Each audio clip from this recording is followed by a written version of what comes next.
Hey, everybody, welcome to this episode of the Marketing Guides for Small Businesses podcast. I'm Ken Tucker, and today I'm joined as usual by Ian and Paul. Welcome, guys.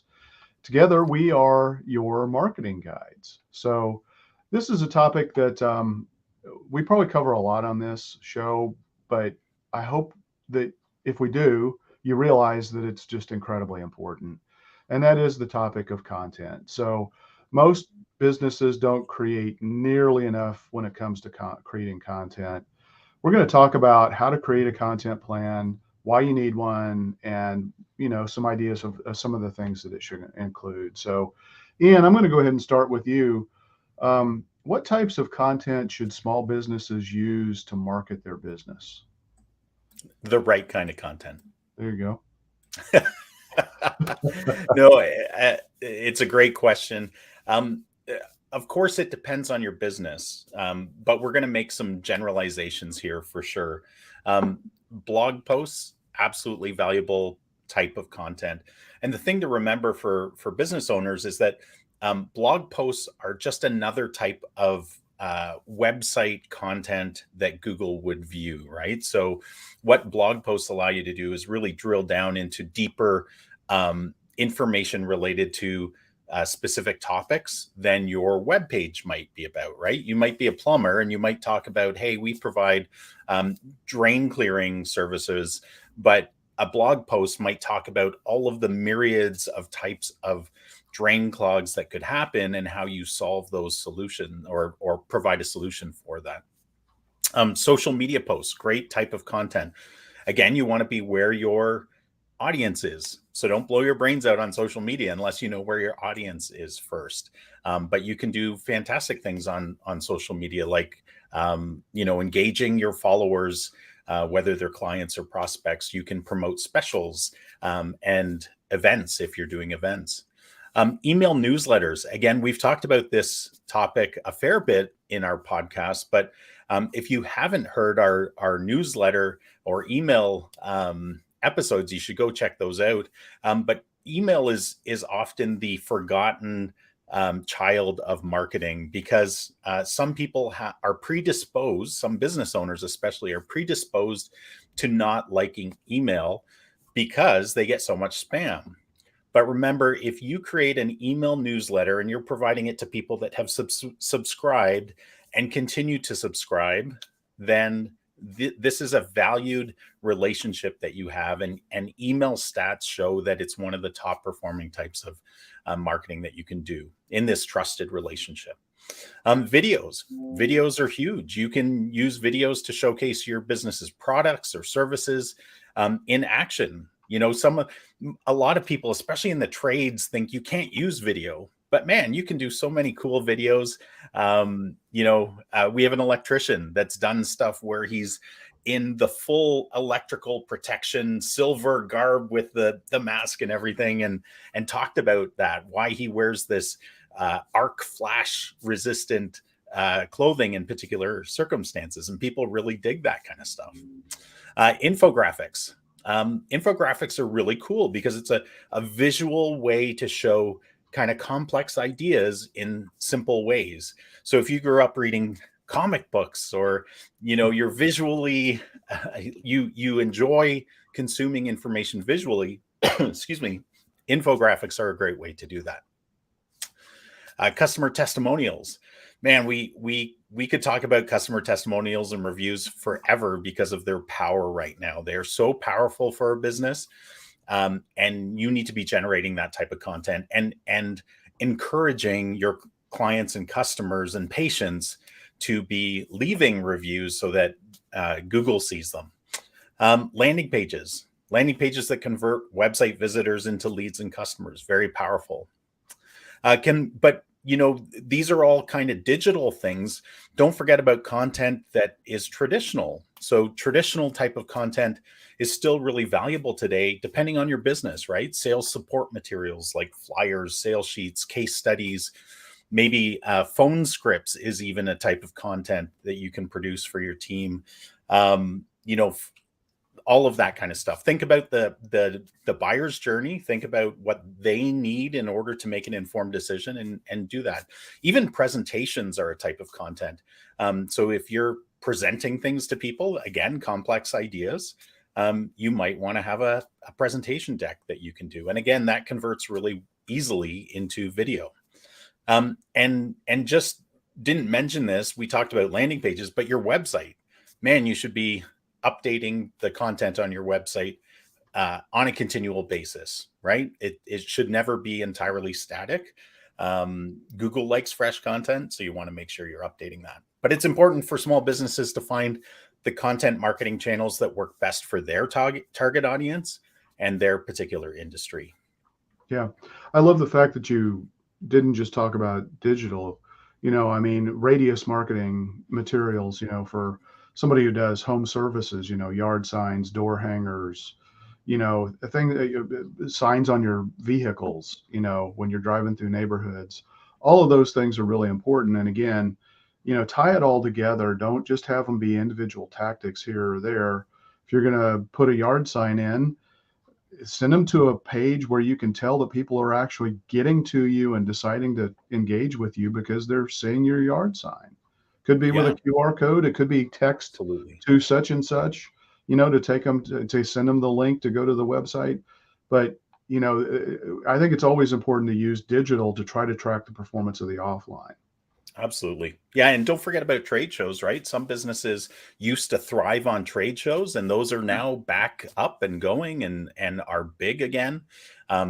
People that used to attend trade shows, there's a hunger there to attend trade shows again. So think about the content that, again, your tip about merging the traditional marketing with the digital marketing and the reporting and tracking is so important, because otherwise, how do you know what's working and what's not?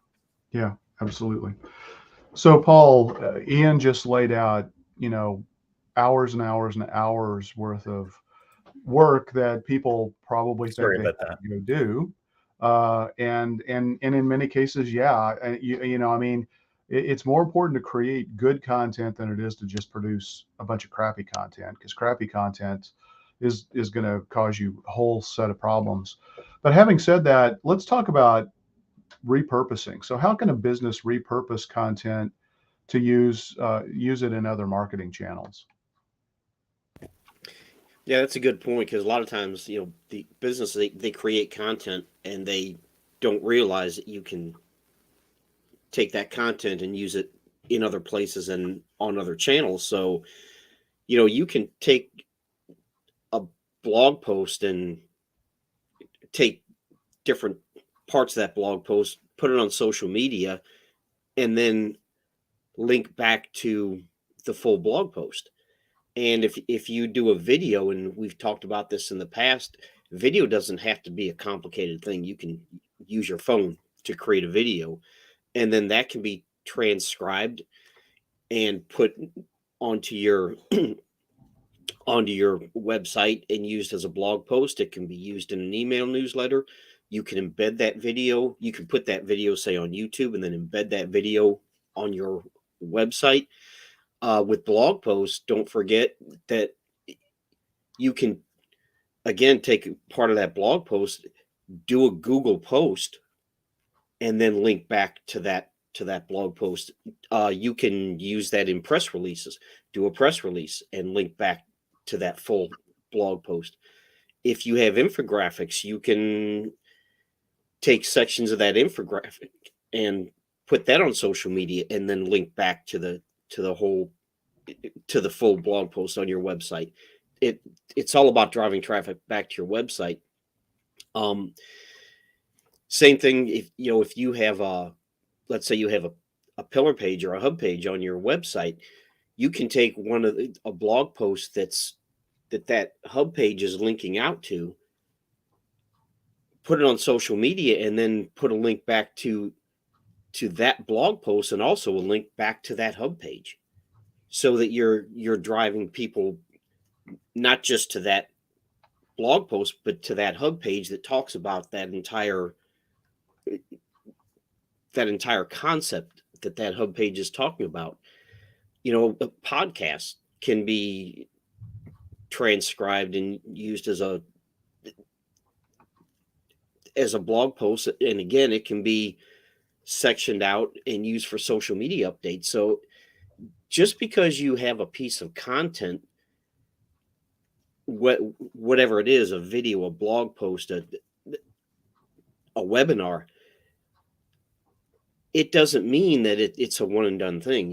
You can take this. We talked about omni-channel marketing and being on the correct channel for your audience. You can take any piece of content and use it on another channel.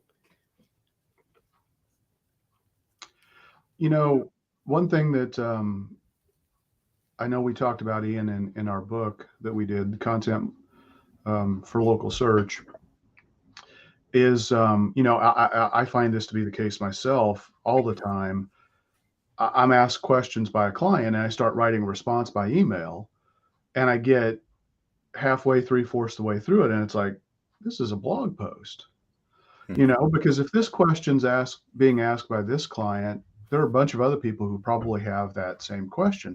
And if it's not long enough to be a blog post, it's probably something that might need to go onto your website as a frequently asked question. So, harvesting all of the stuff that you send out by email or even in your proposals, a lot of that stuff you could turn in and use in other channels. So don't forget about that.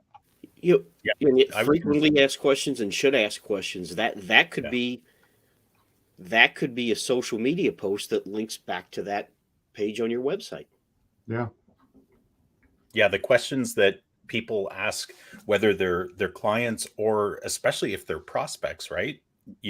Writing those down, talking to you, if you have teams of people, front-facing, client-facing people, whether it's customer service people, whether it's reception, whether it's payment processing, especially salespeople, right? You should be sitting those people down and really asking them, what are the questions that people are asking? And it evolves, right? As you as a business become more sophisticated and better at communicating the answers to these questions, people will have other questions, right? They'll want to dig deeper because you've already easily answered those questions. So I think those are, so important. Yeah. So Ian, how much content should a small business create to be effective with its marketing? The right amount. That's my that's my answer to every question you ask, Ken. Well, that's like, how long should a blog post be? Long enough to convey the point. Yeah. Yeah. So I'll share a few thoughts about this because there's no pat answer, right? There's no perfect answer to that question for every single business across the board. But let me give you a few tips or thought provokers that I think will be helpful in helping you as the business owner figure this out, right? So the amount of content is really about being effective. It's not about, you talked about quality over quantity, Ken. And this is kind of the same concept, that you want to have effective content, not just huge amounts of content. Is there value in huge amounts of content? Yes, there, potentially, as long as it's good content, because that can send people from Google, the gatekeeper, to your website, right? But it's better to create a small amount of high quality content than a large amount of low quality content. And I'll explain why in a second. Consistency is huge, right? You want to be, especially if you're sharing stuff, whether it's through an email channel, whether it's through, you could even be doing it texting now, but usually it's through email, usually it's through social media, or if you have a YouTube channel or a TikTok channel, right? Whatever your channel of preference is, you want to be consistent because you've created, if you're creating good content, you've created a hunger for that good content. So you want to be consistent in delivering that because you stay top of mind. And you protect yourselves from the competition as well when you do that. But the audience is the key here. You're creating content. Yes, there's if you're doing it for SEO, there's value in that, but always put the audience first. It's those are the people that you're trying to attract. Those are the people you're trying to communicate and add value to.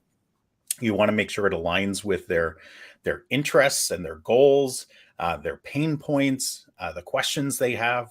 And the other point I would say is you really want this, I think, is very helpful in determining how much content you need. And that's looking at it through the filter of the marketing hourglass or the buyer's journey. So being focused on the journey that your buyers and your clients or patients or customers are taking, even post purchase, will help you determine what is the need for content. And this is true on every single channel. So understanding how your ideal clients, your audience consumes information and what information they're consuming that helps move them through their buyer's journey is so helpful, right? And because different channels can be used at different phases or stages of the buyer's journey, that will help you fill that hourglass and that journey. But with that being said, there's kind of a general rule that most businesses should probably be aiming to create at least one piece of content per week. If you use that as kind of your benchmark, it's a pretty low benchmark because some companies are creating 3 blog posts a day, but that it all depends on your audience and how much they consume. But this could be a blog post, it could be a video, it could be a podcast episode, it could be a social media update, it could be an email newsletter. But if you set that as, here's our target, we're going to produce one piece of content per week, then you'll have a benchmark, right? Of this is what it's producing. If we were to raise that, if we were to double that, would we see incremental results? And some businesses choose to create a lot more content than this, depending on their audience, their goals, their resources. But it's important to find the right balance because creating content is costly. It costs you time, energy, and money. And so it's important to, ensure that it's part of your overall marketing plan. Yeah. I mean, ultimately it comes down to your audience, what they need. Yeah. And then also, what do you need to be able to get in front of them, in the right channels, and whether that's, on social media or, as I'm going to transition over to Paul here with a question for local search engine optimization.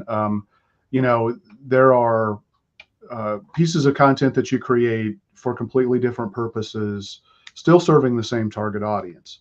But Paul, I wanted to ask you specifically, what types of content should a small business be creating to help with local search engine optimization, or what we call local SEO? Well, let's start with directories, local business listings, things like that. Make sure that the first thing you need to do is, because you have these data aggregators out there and these different directories, and you have to make sure that your location data is consistent across all of those directories. Because we see this all the time where they'll have, someone's been in business for a long time, phone numbers have changed, address has changed, and they'll have inconsistent data. And Google does not like that. It goes back to the trust factor.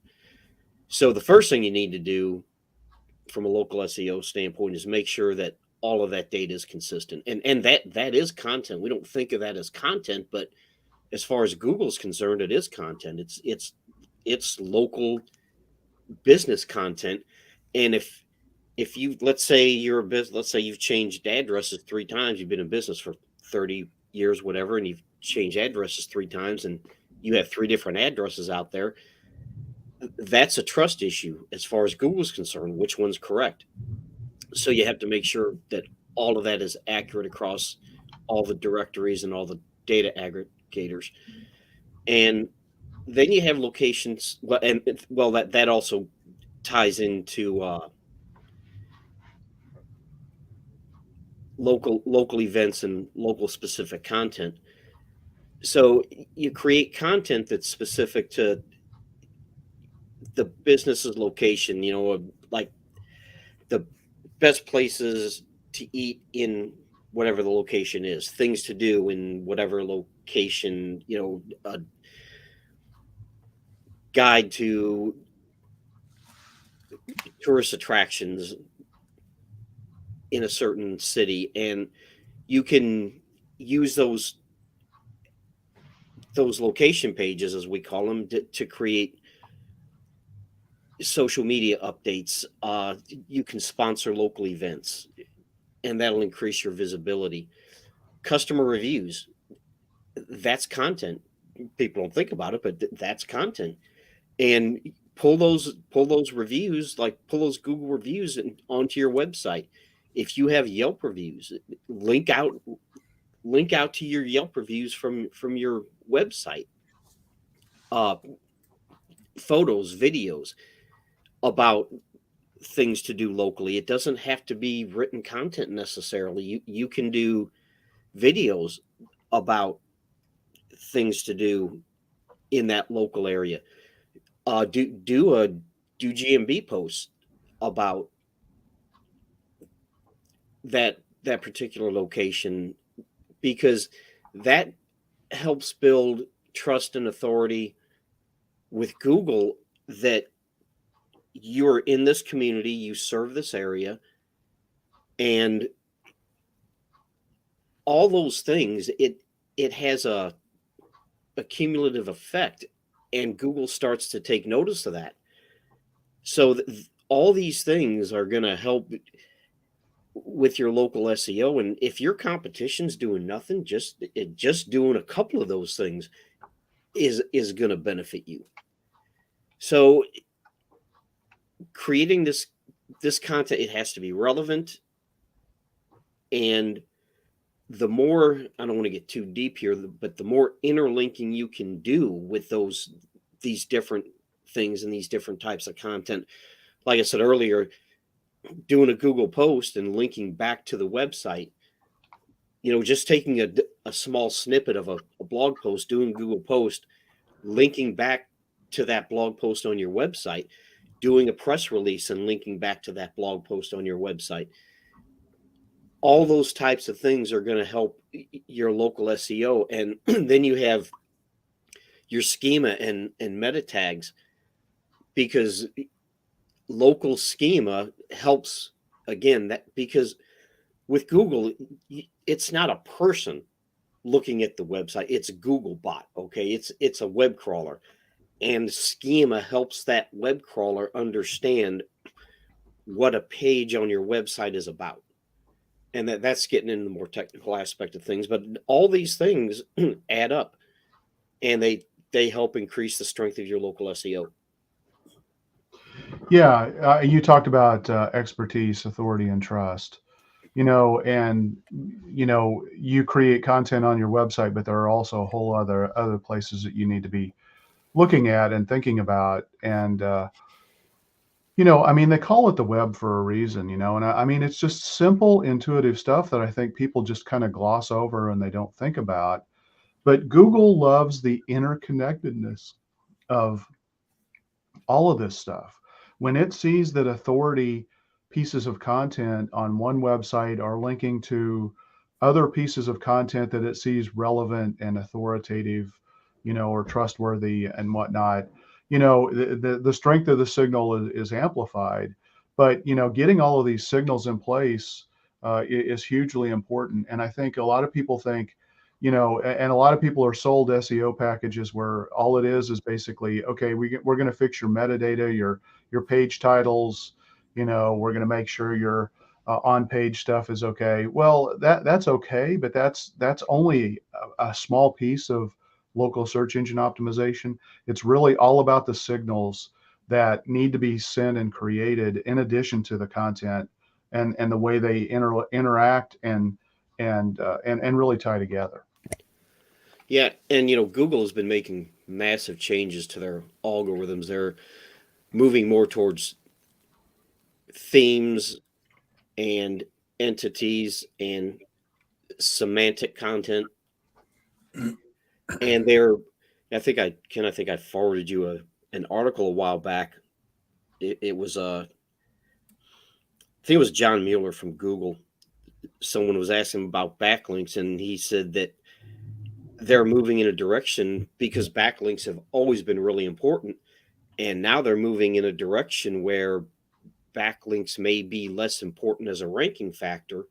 So your content and the consistency of your business data across the web is going to become even more important. So that Google's not sitting still. They're good, bad, or indifferent. They're making massive changes, and you have to be aware of what they're doing. Yeah.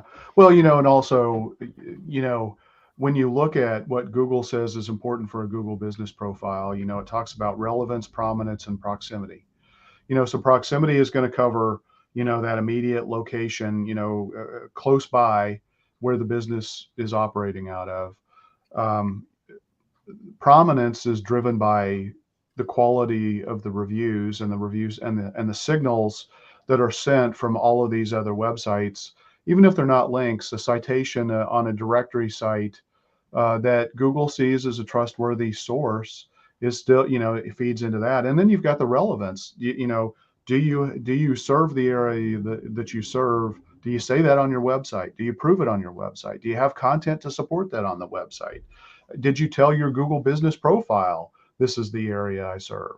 All of these things are interconnected. And so, I think local SEOs, it's a really fun thing to do, in my opinion. I mean, we love it, but it takes a lot of work, and it's not just something that you flip a switch and make happen.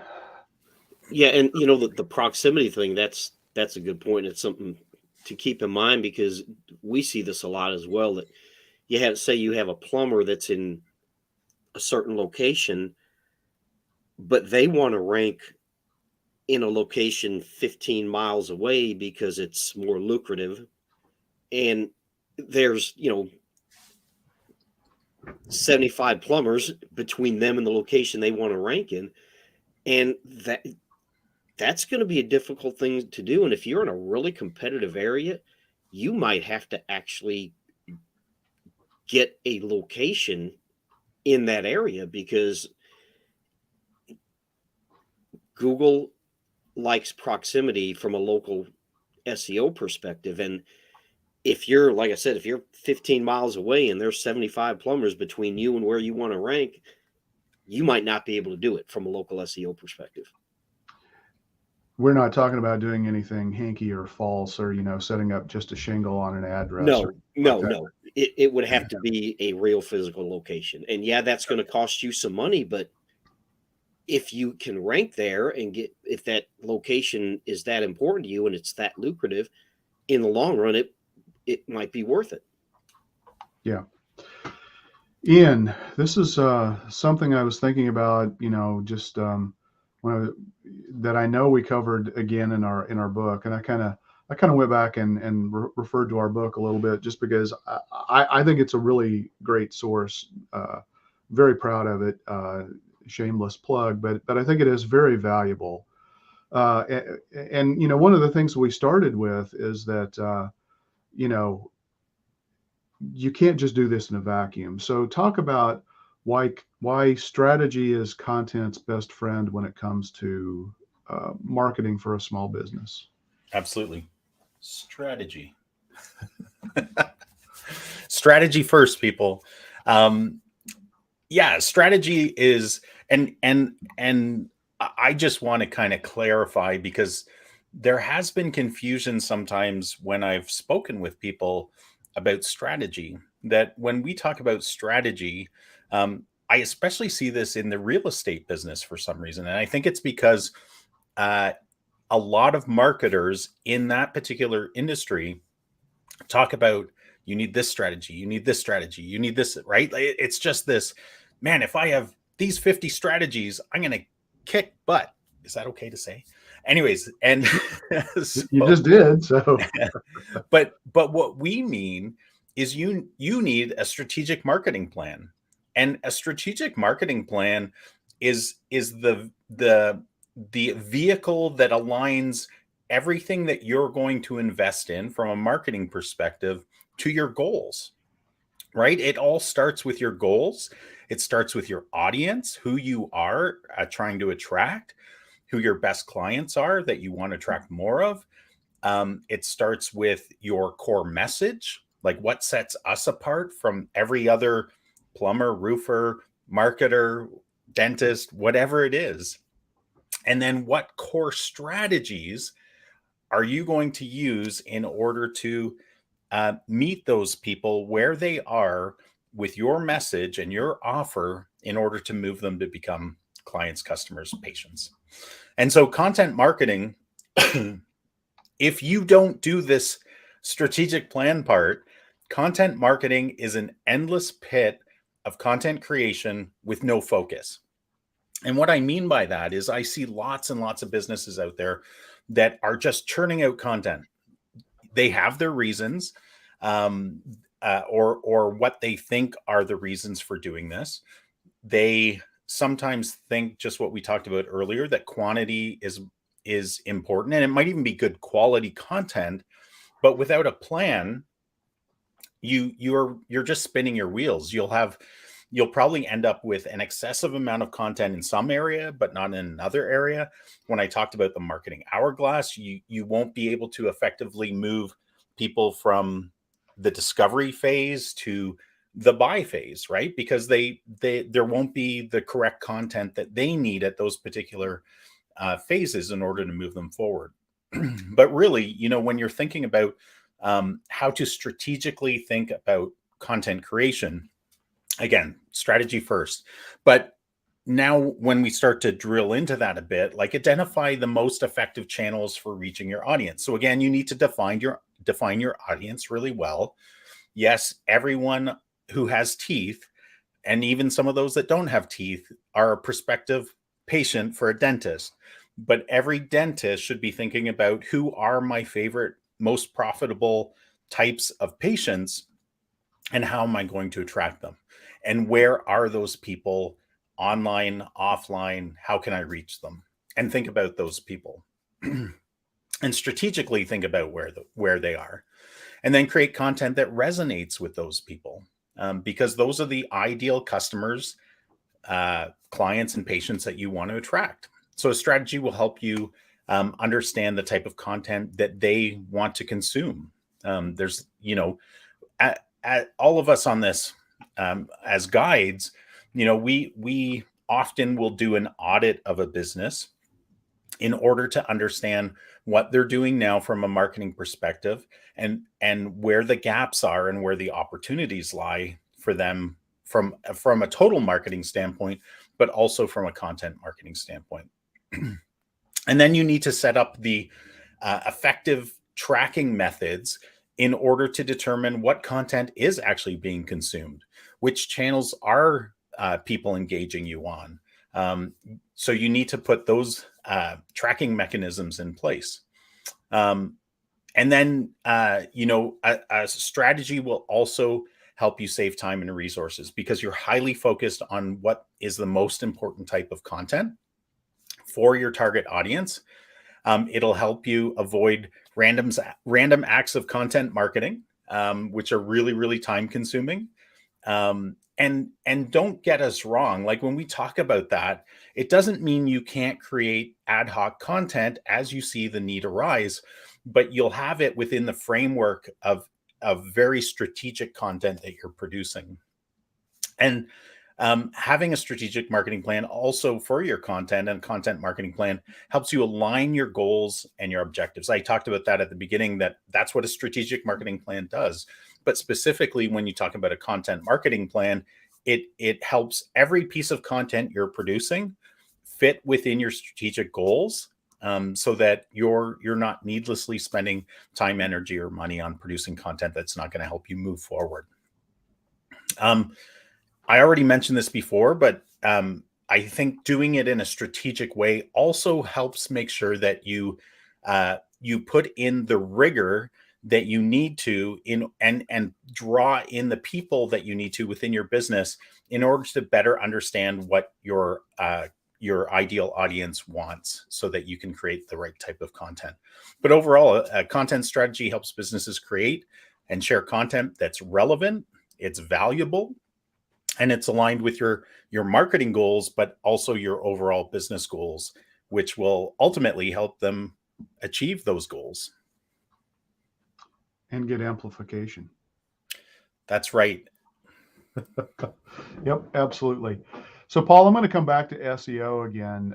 Let's talk a little bit more about how content actually does kind of fuel search engine optimization. Can you talk a little bit about that?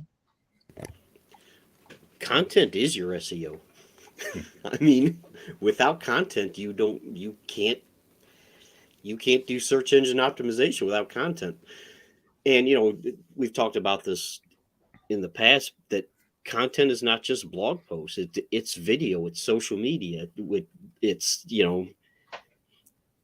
images on Google Business Profile, all of this because if you don't have content, Google doesn't know what you do or what your business is about.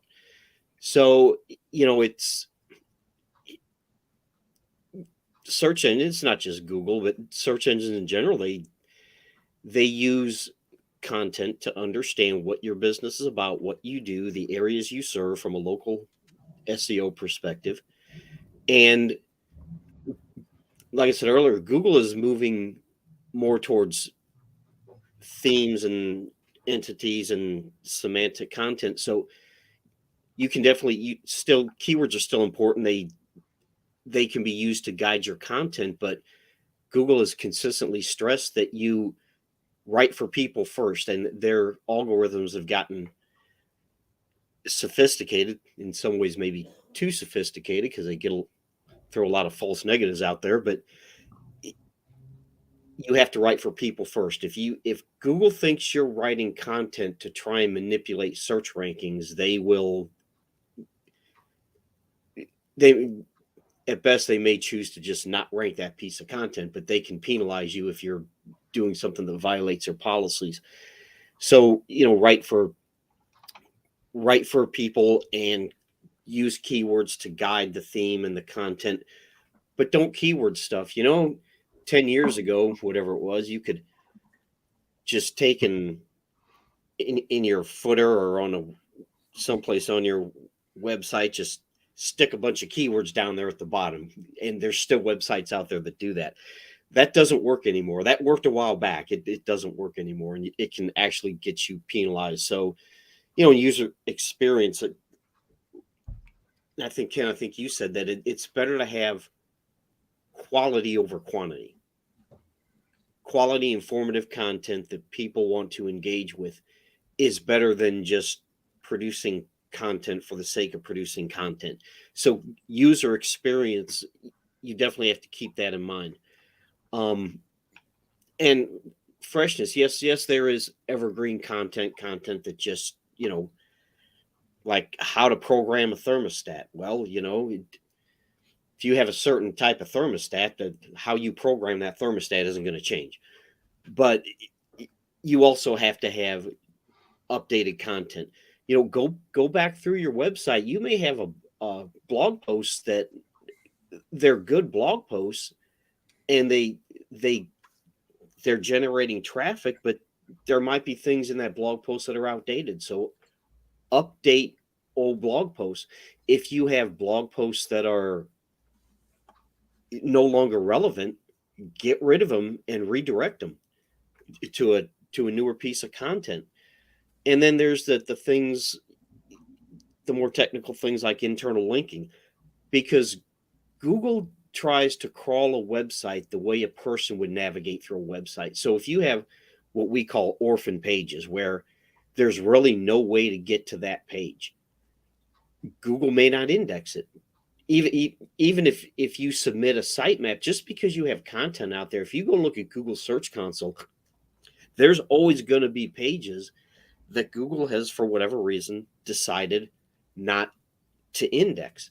And sometimes that's a matter of internal linking. Even if it's in your sitemap, if Googlebot can't crawl it and get to that website the way a person would get to that web page, the way a person would get to that web page, they may choose to not index it. So internal linking is extremely important, and structured data, schema is, as we call it.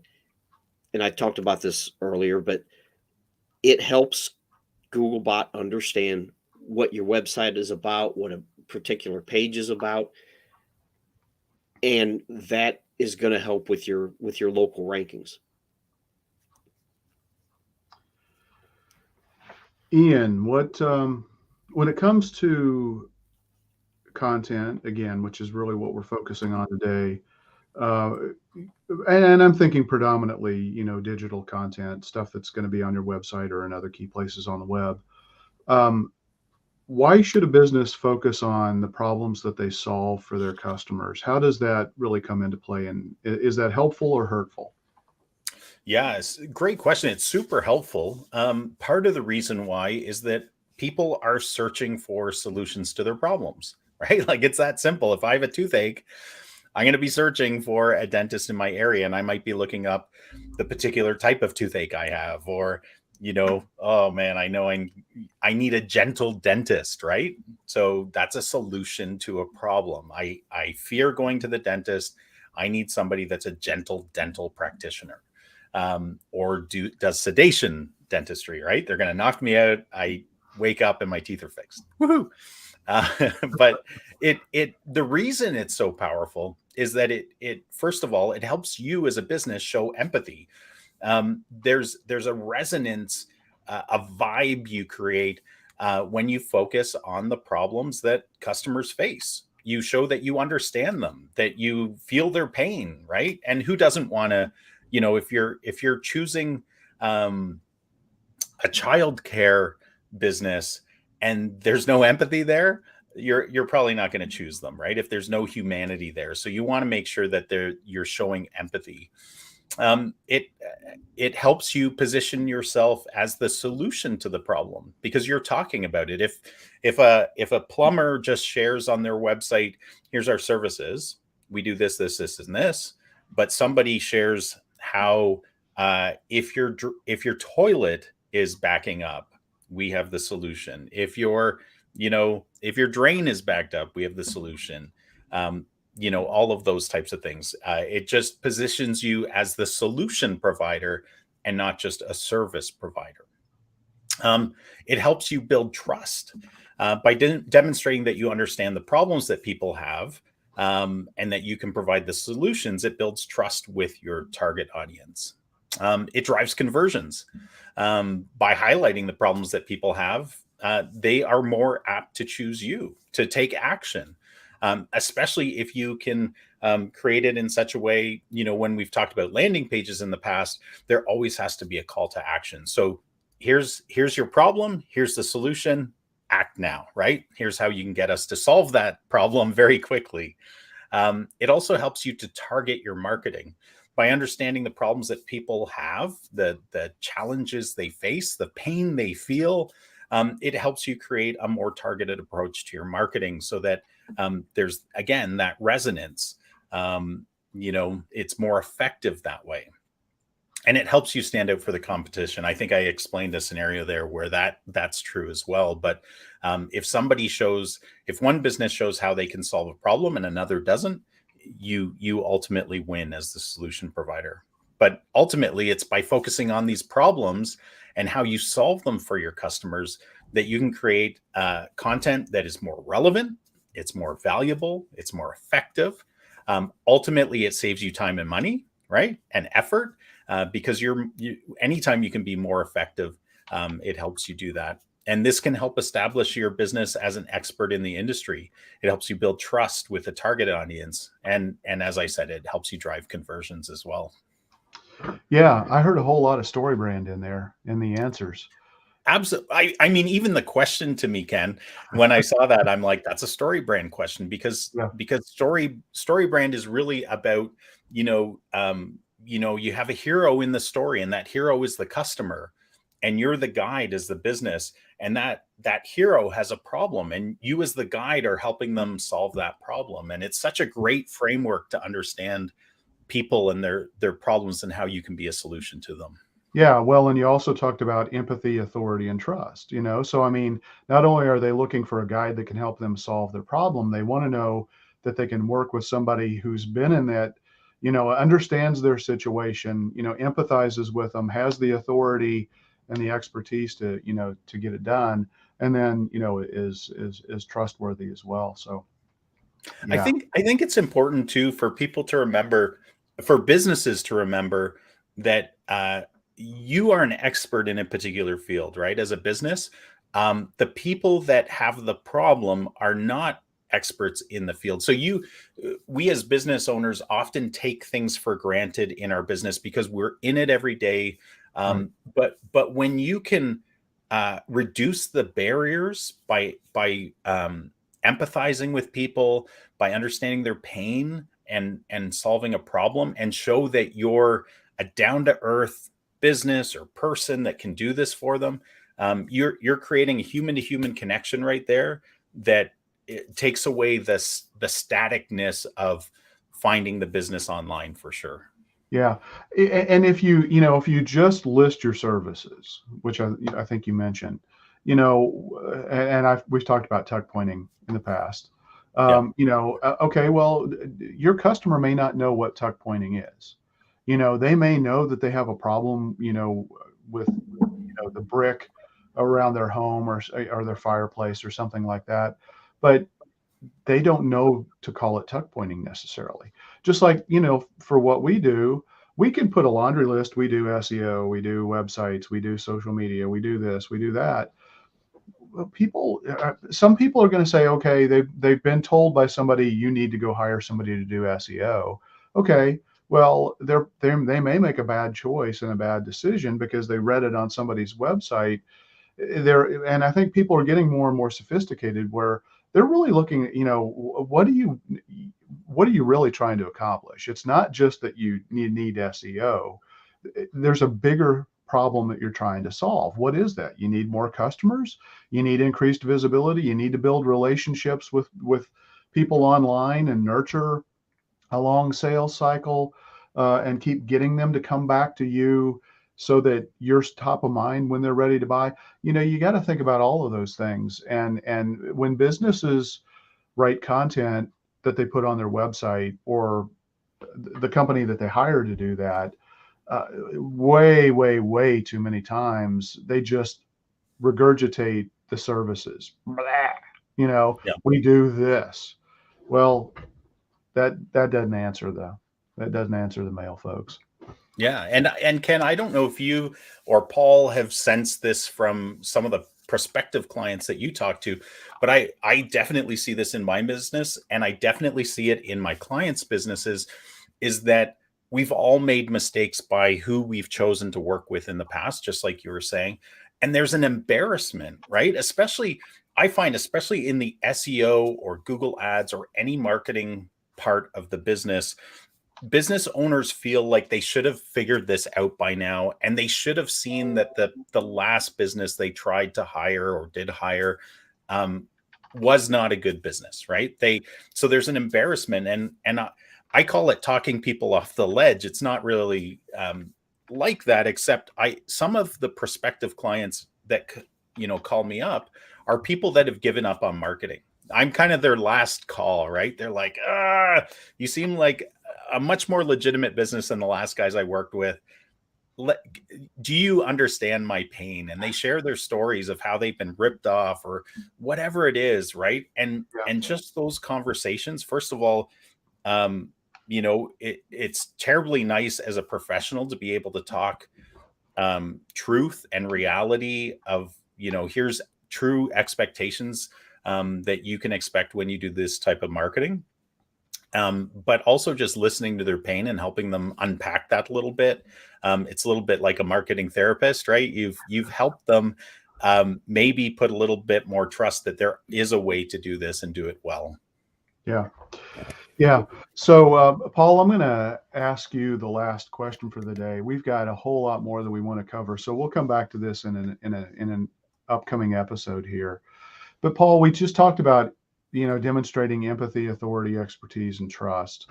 Can you kind of go through and talk about some of the ways and some of the types of content that a small business can use to provide the empathy, authority, expertise, and trust?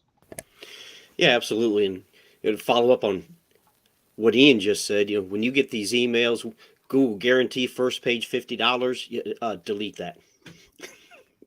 Especially if it's from a Gmail account. Exactly.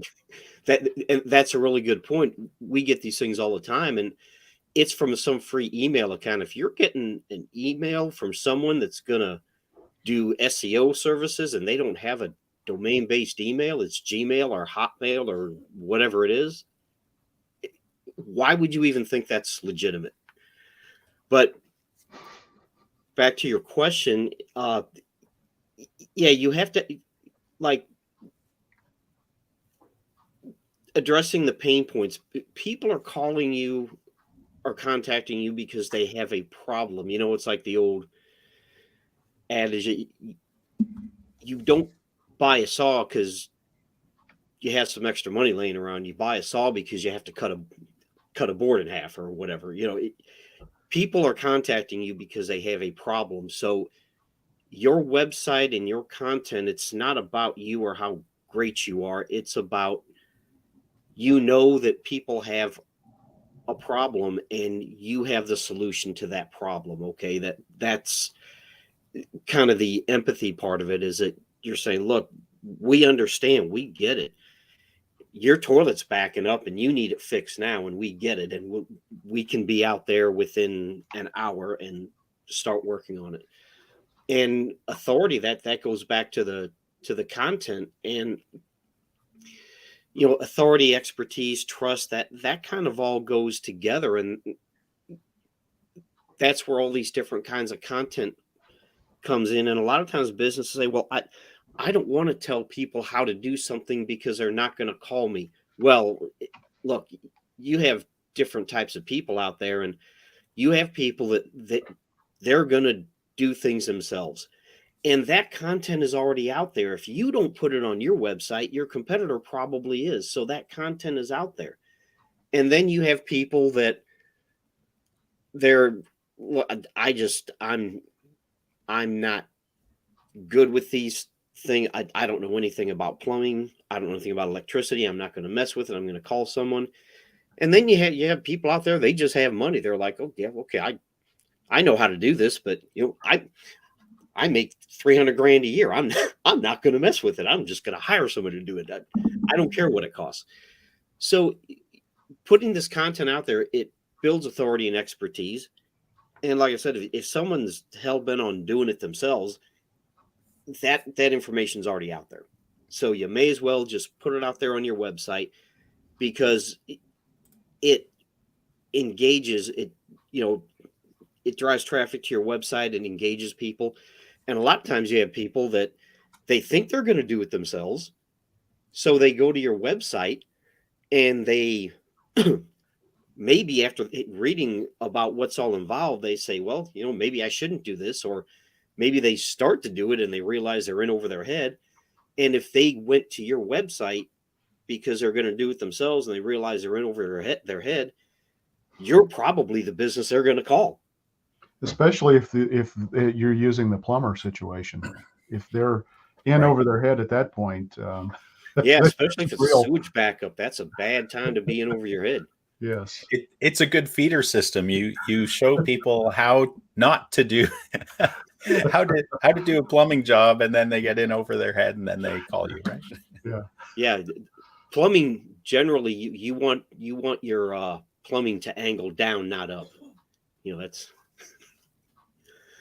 but it provides value, and it builds trust, and it establishes expertise. And not only does that help from a customer relationship standpoint, it all goes back to ranking with Google and with a local SEO. So yeah, all content, that's really what content is all about. We talked about in the past. You don't put content out there to manipulate rankings, and Google will recognize that and penalize that for you. And like Google says, write content for people. And that's the same thing with this how-to content. How-to videos are some of the most searched for type of content on YouTube. And I think a lot of times that's where you get into this thing where businesses, I don't want to tell people how to do things. Well, you should tell people how to do things because it builds authority and trust. And they may watch that video and say, yeah, this is beyond my level of expertise. I'd be better off calling this company. Or even if it does solve the problem and they use that video, they're going to attribute value. Value in advance is a really important concept. And, so, and we've talked about this before in other podcasts. I remember working with an HVAC company locally. They lose money when they do a service call for programming thermostats, if that's all somebody needs. Yeah, we've talked about that a lot in the past. Yeah, they send a technician out. That technician could have gone and done a lot more lucrative, high profit business for that business, and it keeps them from maybe doing some other things that are bigger revenue generators. Record a video, and solve a problem and help people do it. If they still have the problem, and they watch the video and it was a good quality video and it was clear and they just still couldn't figure it out, they're going to contact you. So, yeah. And they'll put you at the top of the list of who to call for a new air conditioner, right? Absolutely. So, yeah, Ian, you talked about the marketing hourglass. I mean, you've got to think about, when we're talking about emergency plumbing services, sure, that's something that people are going to take fast action on. But, and so you may not have time to nurture them through a know, like, trust, try, buy, repeat, and refer, kind of a process. They've got an immediate existential problem they need to have solved right away. They're going to make a fast decision based on the best information they have available because there's urgency there. But, for, like you said, Ian, if they need a new HVAC system, in 3 months or 3 years, if you've started to build the relationship with them because of the content that you've put on and building that know, like, and trust, empathy, expertise, authority, all of that stuff is tied together, right? Then hopefully you're going to be top of mind when they have that big problem that they do need to solve, which is the lucrative piece of business for you. Yeah, we've actually talked about that in the past, not so much here, but you have to have different content for different stages of that marketing funnel. Because like you just said, Ken, if they have an emergency need, like they have a busted water pipe, they're going to call someone and get that fixed. But if you're looking at a bathroom remodel or kitchen remodel, that's a long process. You're talking tens of thousands of dollars potentially. And they're probably not going to make that decision in 2 days. They're going to take some time. They're going to do some research. They're going to look at different companies. And that's where you have to have that different content that really builds that trust and expertise. Because even something, if it's not an emergency plumbing situation, look, every industry out there has its scam artists. Okay, I'm not picking on plumbers, but you want to know you're not going to get ripped off. It's like garage door companies. Google is very strict when it comes to garage door companies because there's a lot of, same thing with locksmiths. There's a lot of scam businesses in certain industries, and you have to build that trust and authority and expertise. Yep. Awesome. Well, I think it's a good place for us to wrap up today. We're going to come back with another episode here in a couple of weeks where we're going to dig into how you can, create content for specific channels. So make sure that you're kind of monitoring what we're going to be covering here, but that'll be in a couple of weeks. Paul and Ian, thanks so much for sharing your thoughts. Audience, I'd love for you to let us know how we're doing. If you have any ideas on topics that you want us to cover, or if you just find that this podcast is valuable in helping you understand and solve some of the marketing challenges that you have, I'd love it if you'd go and write a review for us on your favorite podcast platform. That would mean a lot to us. Ian, time to take us out. All right. Until next week, keep calm and market on, people.